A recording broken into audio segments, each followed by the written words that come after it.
নমস্কার, আমি সোমা দে, মিসেস দেশ ব্লগে আপনাদের সকলকে স্বাগত। আমি আজকে আপনাদের সামনে চিড়ের পোলাও করে দেখাচ্ছি। নিরামিষ আমিষ দুরকমই চিড়ের পোলাও করে দেখাচ্ছি।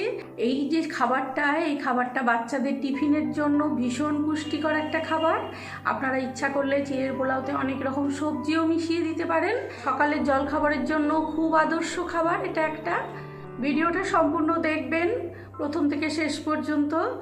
আর যারা আমার চ্যানেলটিকে এখনও সাবস্ক্রাইব করেননি তারা অবশ্যই আমার চ্যানেলটিকে সাবস্ক্রাইব করুন, পাশে থাকা বেল আইকনটি বাজিয়ে অল অপশনটি প্রেস করে দেন।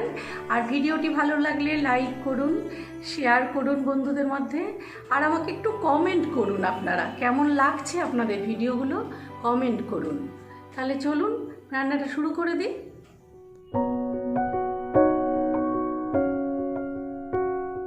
এখানে একটা বড় পাত্রের মধ্যে আমি প্যাকেটের চিড়ে নিয়েছি, প্রায় 2 প্যাকেট মতো চিড়ে নিয়েছি। আমি একটু বেশি করেই করেছি কারণ ডিম দিয়ে আর এমনি নিরামিষভাবে দুরকমভাবেই চিড়ের পোলাওটা করব।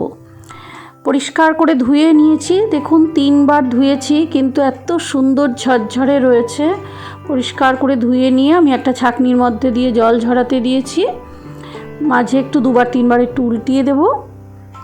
আর এখানে ছোট ছোট করে টুকরো করে খানিকটা আলু কেটে নিয়েছি চিড়ের পোলাওতে দেবো বলে। কড়াইতে তেল গরম করে প্রথমে বাদাম, যে চিনে বাদাম হয় ছোট, সেই বাদামগুলো ভেজে তুলে নেব।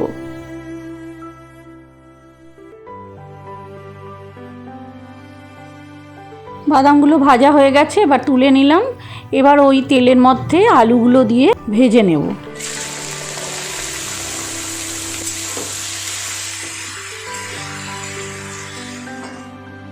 আলুটার মধ্যে অল্প একটুখানি লবণ দিলাম, 1/2 চামচ মতো দিয়ে ভালো করে নেড়ে চেড়ে ভেজে আলুটা প্রথমে তুলে রাখবো। আমি কিন্তু এই চিড়ের পোলাওটায় হলুদ দিইনি। আপনারা ইচ্ছা করলে যদি হলুদ দেন তাহলে প্রতিটা যেই জিনিসগুলো ভেজে দেবেন তার মধ্যে অল্প অল্প করে হলুদ দিয়ে দিতে পারেন। আলুটা ভাজা হয়ে গেছে, তুলে নিয়েছি পুরো একটা পাত্রের মধ্যে। এবার ওই তেলের মধ্যে কাজু কিশমিশ ভেজে নিচ্ছি।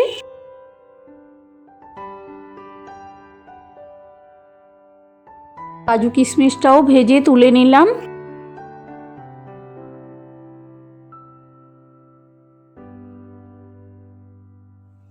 এবার ওই তেলের মধ্যে একদম খুব মিহি করে কুচানো পেঁয়াজ দিয়ে ভেজে নিচ্ছি।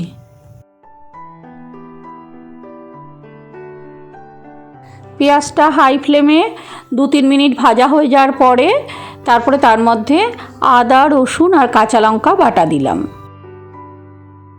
আদা রসুনের কাঁচা গন্ধটা খানিকটা চলে যাওয়া পর্যন্ত একটু নাড়লাম, তারপরে তার মধ্যে আমি মটরশুঁটি দিয়ে দিলাম। পেঁয়াজ আদা রসুন আর মটরশুঁটিটাকে ভালো করে ভেজে নিয়েছি যতক্ষণ না পেঁয়াজের কালারটা চেঞ্জ হয়ে যায়। পেঁয়াজের কালারটা যেই চেঞ্জ হয়ে গেল, মটরশুঁটিটাও ভাজা হয়ে গেছে, একসাথে করে তুলে নিলাম।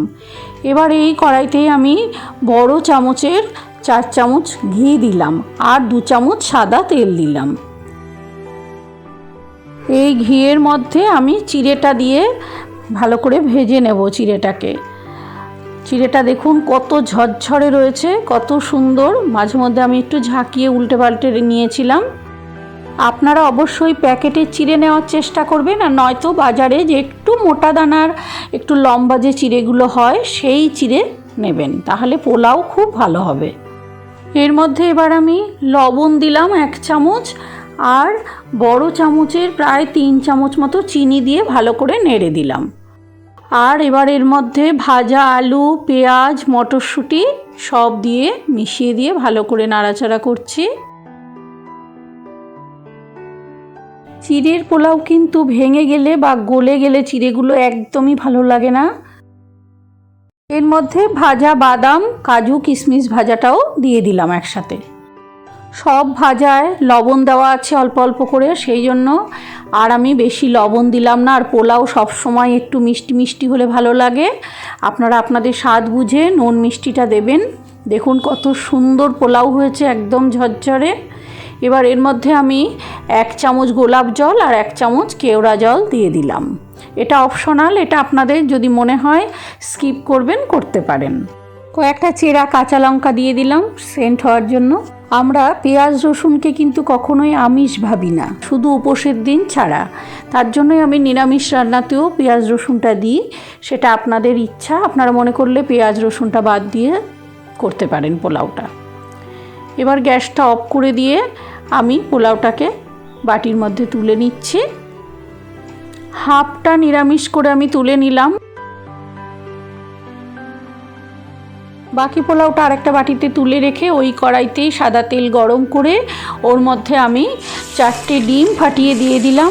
ডিমের মধ্যে হাফ চামচ লবণ মিশিয়ে ডিমটাকে ভালো করে ভেজে নিচ্ছি। খানিকটা ভাজা হয়ে গেলে এবার এর মধ্যে হাফ চামচের একটু বেশি বেশি গোলমরিচের গুঁড়ো দিলাম। গোলমরিচ ডিমের মধ্যে খুব ভালো লাগে। দিয়ে এবার ভাজা ডিমটার মধ্যে পোলাওটা মিশিয়ে দিলাম। হাফ যে পোলাওটা আলাদা করে তুলে রেখেছিলাম সেটা মিশিয়ে দিলাম, আর হাফটা আমি নিরামিষ বাটিতে তুলে রেখেছি। দেখুন ডিমটা মিশানোর ফলেও খুব ভালো লাগে। ডিম ছাড়াও করতে পারেন, আবার ডিম দিয়েও এইভাবে করতে পারেন। অসাধারণ স্বাদের এই চিড়ের পোলাওটা অবশ্যই আপনারা বাড়িতে করুন।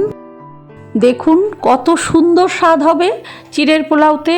এইরকম ঝরঝরে পোলাও একদম পারফেক্ট পদ্ধতিতে এইভাবে চিড়ের পোলাও করবেন। শুধু মাথায় রাখবেন চিড়েটা যেন কোনোভাবেই গলে না যায়।